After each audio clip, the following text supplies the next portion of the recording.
Hi guys, welcome back to Food Crunch with Phyllis, and today we are going to be making vanilla cupcakes, my favorite. My name is Boachewa. I'm Amma.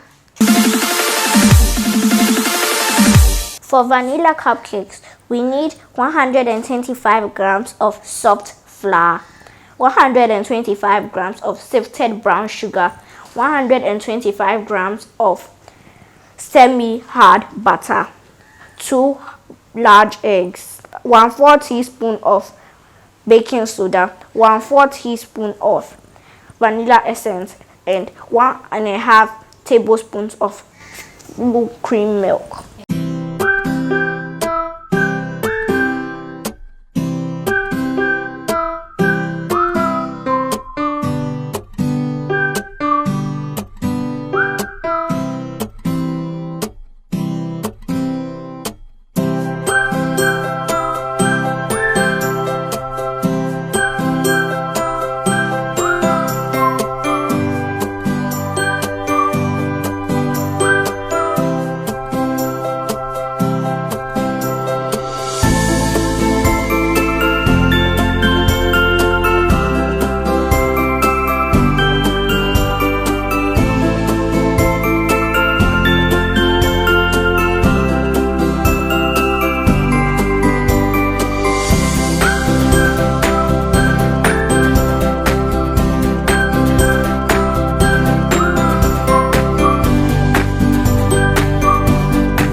So that's how we make vanilla cupcakes.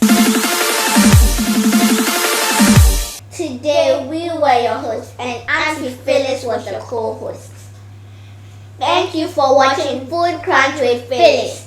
Don't forget to subscribe and hit the notification bell. And give this video a big thumbs up. Thank you for watching. Bye. Bye guys. Thank you very much for the support. We love you all.